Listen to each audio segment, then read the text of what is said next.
What's up, everybody? It's week 3 of the NFL season. We're back here at Cherry Peckers for our next episode.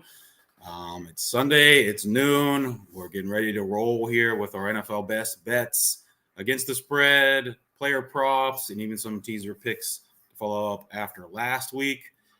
It's hard to believe we're in week 3 already. Time is flying, that's for sure. So let's head right into things. Let's start off with where we were last week, what we bet on last week, and how things worked out. Well, it kind of went the same way the first week did. We went 500. We went 3-3 week 1 and 2-2 last week.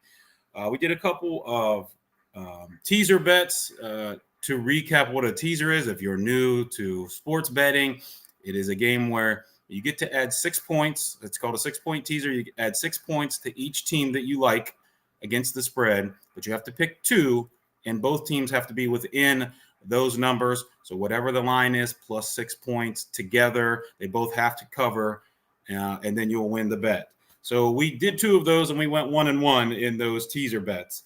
Let's start with the 49ers and the Rams. Boy, that we did a 6-point teaser with both of them. Would have made the 49ers plus 1.5 because they were a -6 favorite. They ended up just losing straight out by 6 points to the Minnesota Vikings. That game, as I said earlier in the broadcast last week when we first came on, that the 49ers hadn't won a game in Minnesota since 1992, and that held true. It's always a tough place for San Francisco to play. Why is it a tough place? For the last 32 years, through however many different quarterbacks and head coaches and front offices? Well, first off, Minnesota doesn't get the credit it deserves for being a loud place to play. They have always been a loud place to play, and in this new stadium that they got, they pump noise into the stadium. It makes it hard to make audibles at the line of scrimmage, and it just disrupts the offense. That's the first thing that you have to take notice of. Second thing is that they have a really good offensive line this season, and they did a heck of a job blocking up front for their quarterback. They didn't run the ball much at all. They didn't do anything really on the ground. 49ers held them really in check. But the blocking up front did a nice job, and it did a nice job to really kill the 49ers. When the 49ers were inside the 5, and instead of kicking a field goal, which would have later proved to have been the better decision because the 49ers were again at the 2-yard line later in the game, down 9, decided to kick a field goal and then try an onside. Had they kicked that field goal earlier when they were inside the 5, they would have only been down 6 and could have scored a field goal to win the game. But they were not able to convert on 4th down, give the ball back to Minnesota, and Justin Jefferson scores a 97-yard touchdown. And that was all set up by the blocking up front. So Minnesota's blocking up front really did the job. They were able to give their quarterback time to throw the ball. And like we talked last week, that same quarterback was on the 49ers scout team last year. He saw this defense every day in practice. Brock Purdy was out with that elbow injury. He was able to see the offense and what they can do against that defense, where to find holes. And they have a good head coach there in Minnesota, and they just kind of did what they needed to do to win. The 49ers had a couple things not go their way. That being inside the 5 there, another time, Brock Purdy had the ball just flew out of his hands for no reason. Hey, give Minnesota credit. They won the game. I think the game was closer than that 6 points. I really think it should have really came down to the end, that last 5 yards, where if the 49ers had kicked the field goal earlier, they would have been trying to go in for the touchdown and probably been right around that 1 or 2 point line. That didn't work out. And as far as the Rams game, that was the other leg of that 2-team teaser. They were getting 7.5 points in our teaser, and they got smoked by the Cardinals. Absolutely smoked. They had lost a bunch of guys in that game. They have a bunch of guys out. Obviously, Nakua is out. Cooper Kupp is out. Their tackle, Noteboom, is on the IR. Their guard, Jackson, is on the IR. And their starting safety, Johnson, is now on the IR. And it was just a snowball effect for the Rams last week. So those 2 games did not go our way. So we took a loss on that teaser. But we did win the second teaser that I recommended last week, which was the Broncos getting 8.5 and the Giants getting 7.5. It's really tough betting on two bad teams like that. Neither one of those teams are very good at all. The Broncos, I don't know what Sean Payton is trying to do there. I understand you got a rookie quarterback. You're trying to get him ready. But Bo Nix he's not the guy right now anyway that's able to run this offense for Sean Payton.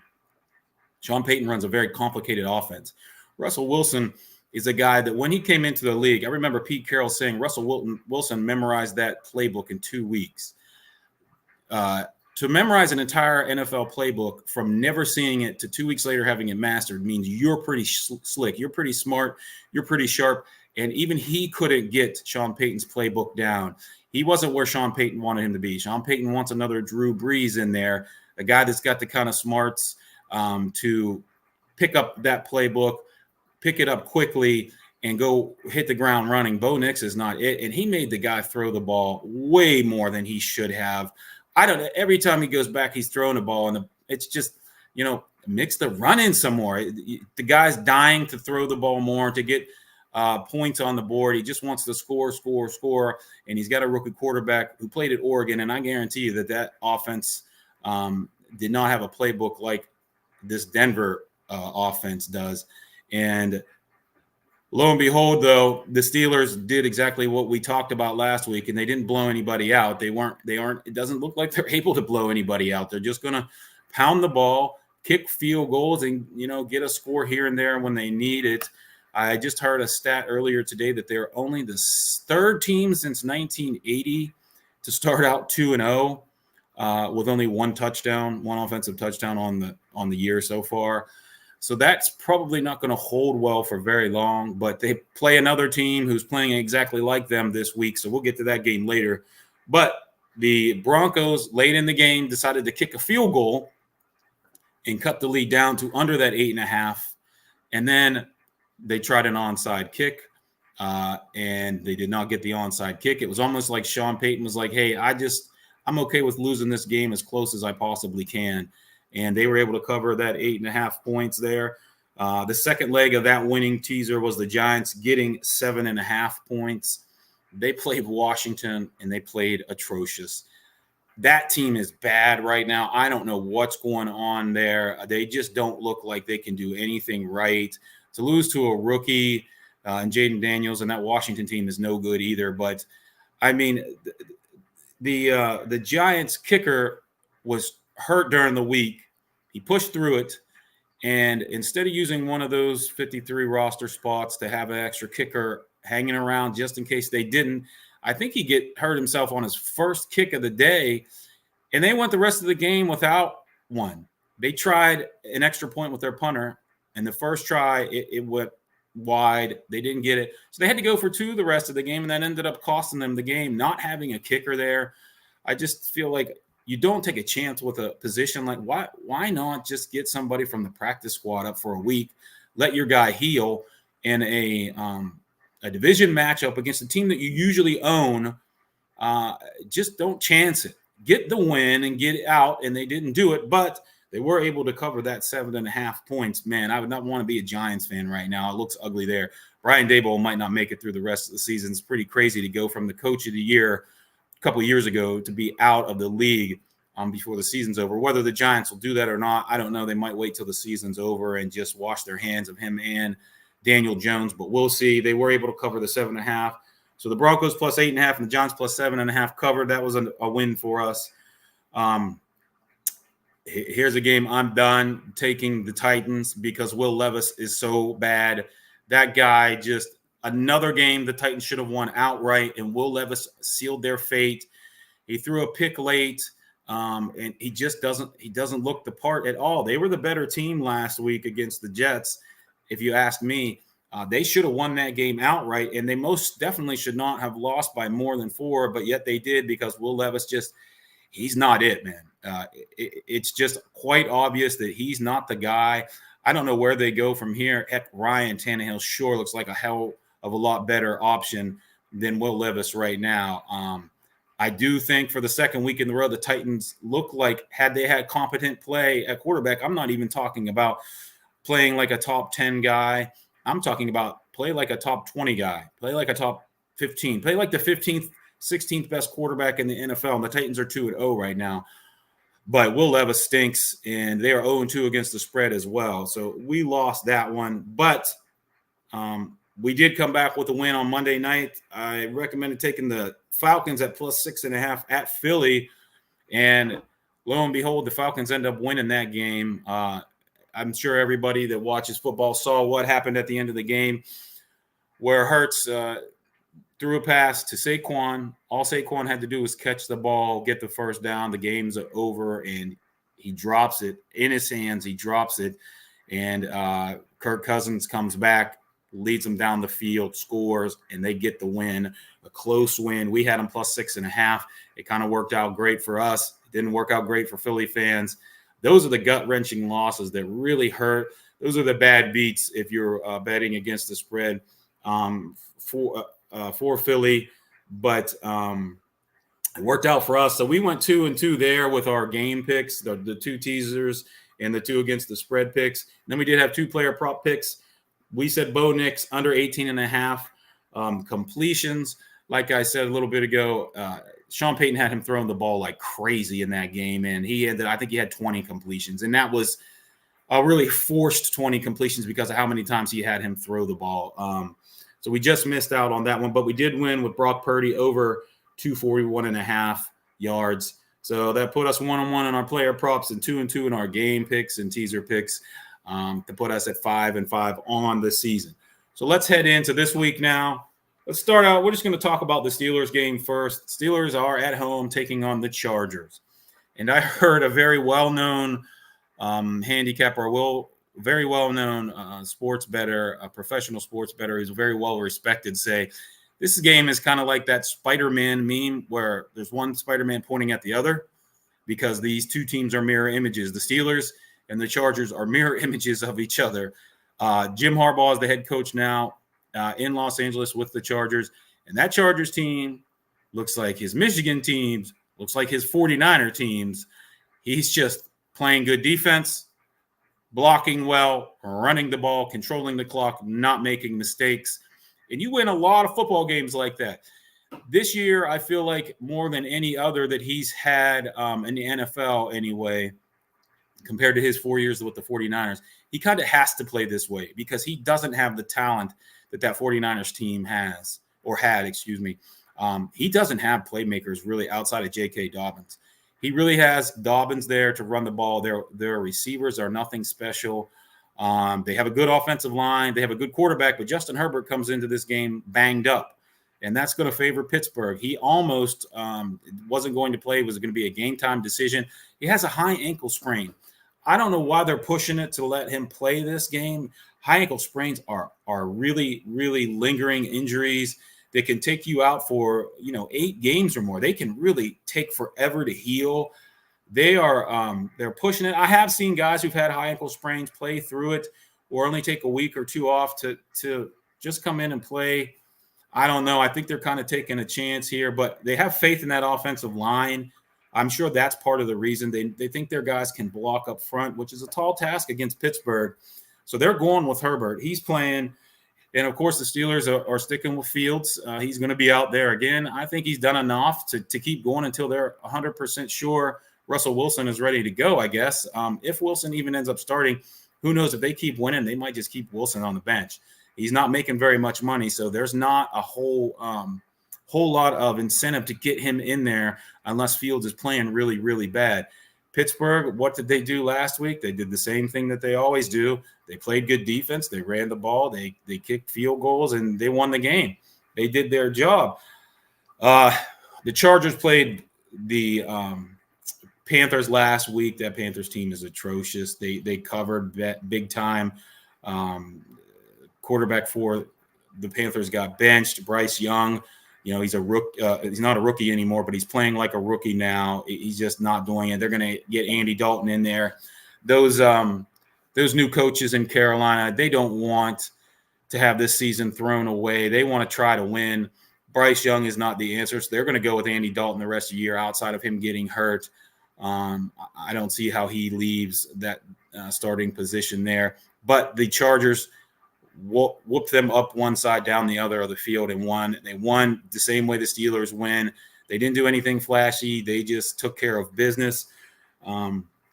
So that game there looks like a close one. Pittsburgh is a -2.5 point favorite. It was 1.5, and then with Herbert's injury, I think it went up to 3, and now it's back down to 2.5. If you like the Steelers here at -2.5, I wouldn't say that's a bad bet because it is under a field goal, and this feels like a field goal game. So we'll talk about the Browns here too. The Browns are -6.5 playing the Giants today. We just talked about that Giants team and how bad they are. Cleveland played a pretty good game last week. Watson played a lot better last week.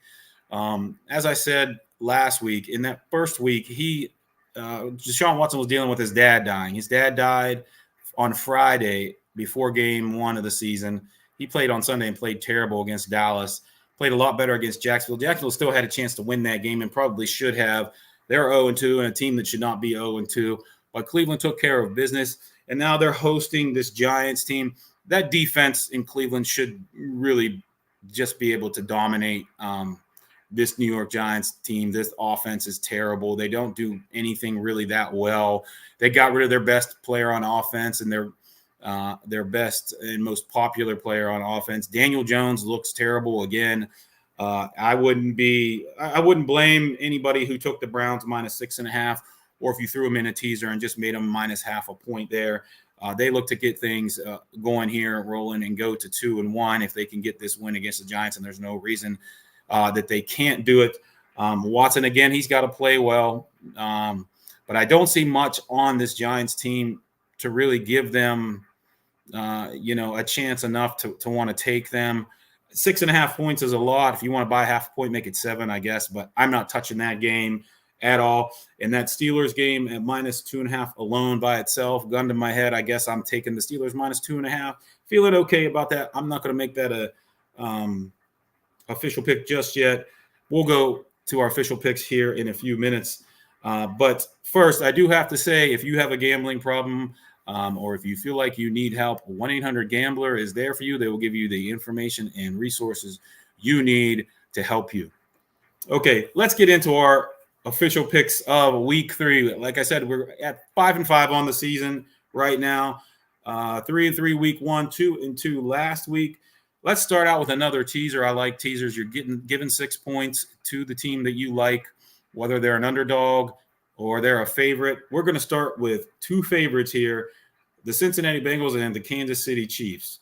All right, the Bengals, giving them 6 points is going to make this game a 1.5 point Cincinnati plus 1.5 here as they take on Washington. They're -1.5. They're 7.5 point favorites right now against Washington. That Washington team looks terrible. It looked terrible for a while.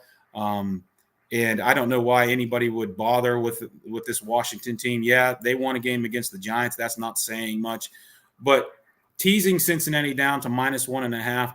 Okay, Cincinnati week 1, a game they should have won. They should have won that game week 1. They had a touchdown reception called back, or they said the receiver did not maintain control. I hate the stupid rule, the Megatron rule, the Calvin Johnson rule, where the ball can't move, whatever. So, and then later on in that drive, they're running into the end zone. They are inches away from scoring a touchdown. Defender from New England comes in, punches the ball out, he fumbles, and the Bengals end up losing by 6. That would have been, assuming this extra point goes through, they win. That's a win. Last week against Kansas City, oh my goodness, did anybody see the end of that game? All the Bengals had to do was stop on 4th down. It was 4th and long. They threw a flag. The flag from heaven comes in. You watch it in slow motion. Was the guy early? I guess. If it's live, it's bang, bang. But the Chiefs always seem to get those calls. They get them every year, all the time. They win an extra couple games a year because they get these kind of calls late in games. Say what you will. Maybe it's just because they're on national TV all the time that it stands out more. Was it technically the right call? I guess if you're a referee watching this, you're arguing that's the right call, that's the right call. Well, make that right call in every single game, and then you'll have my support.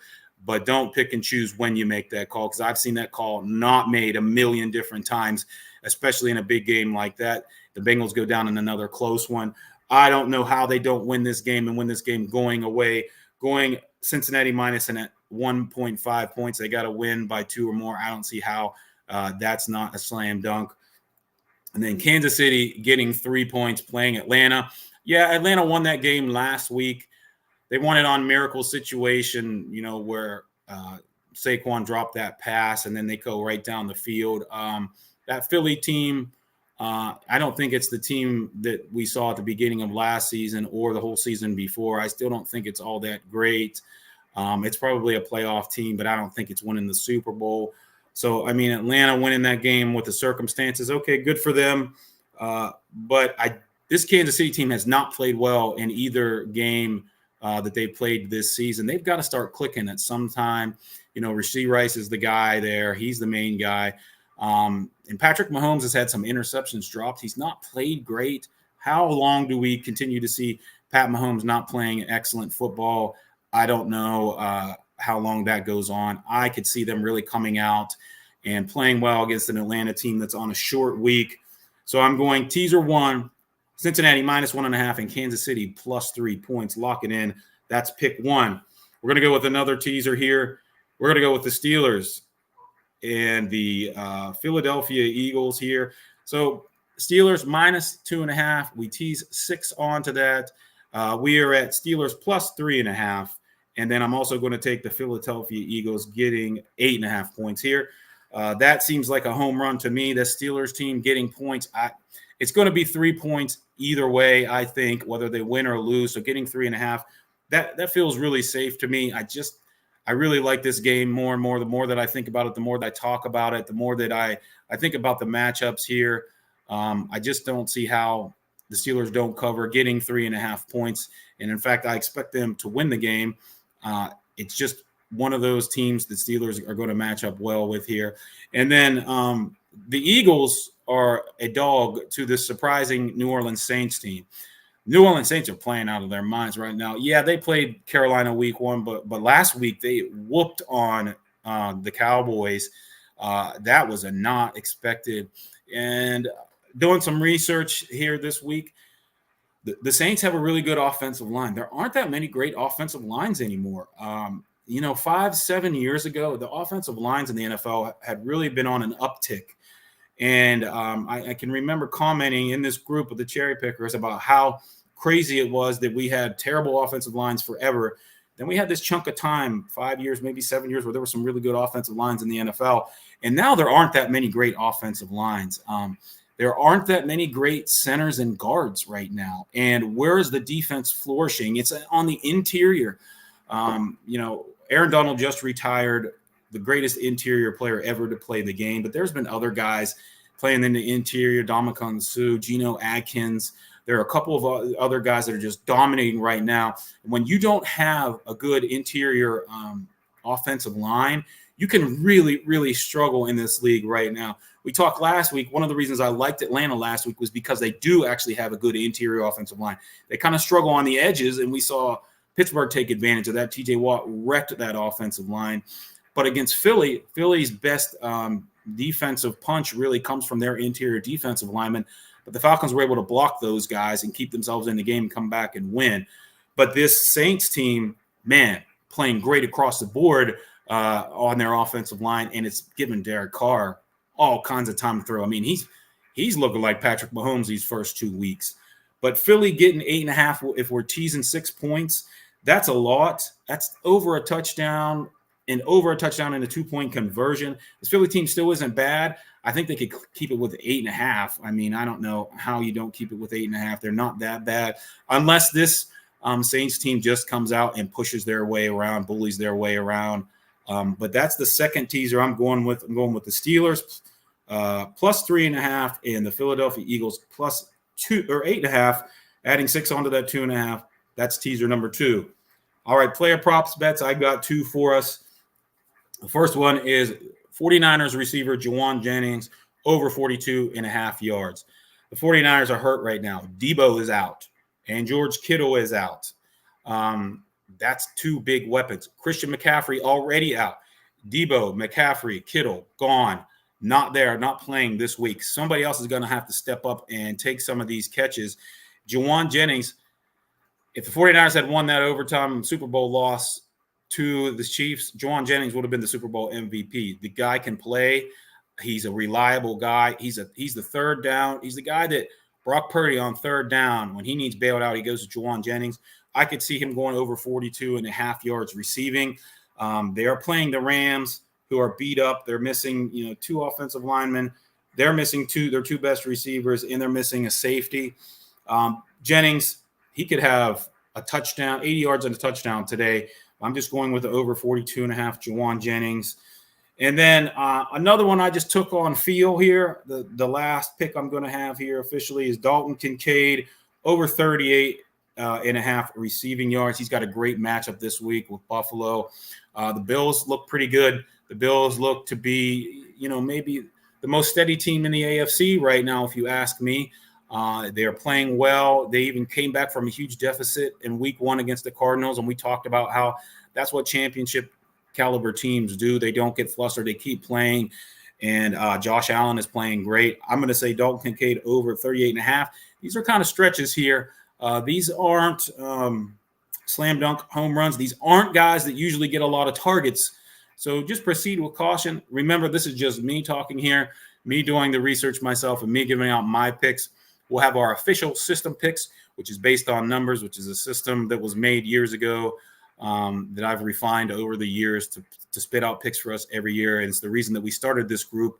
It's the reason we started the Cherry Pickers was because of the system.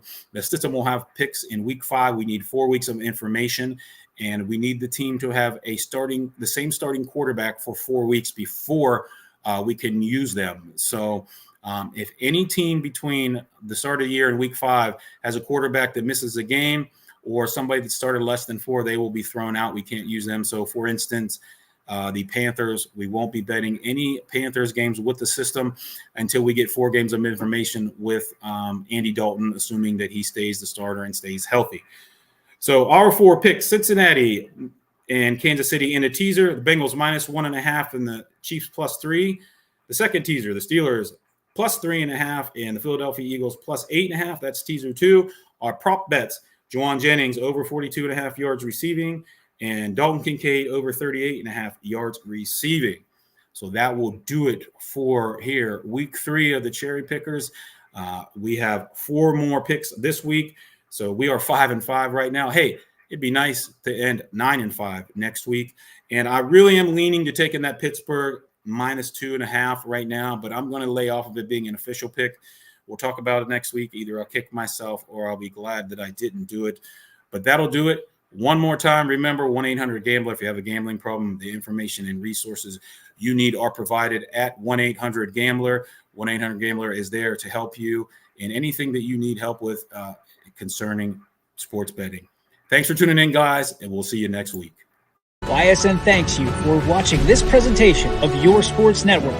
For stories, stats, and more, go to ysnlive.com.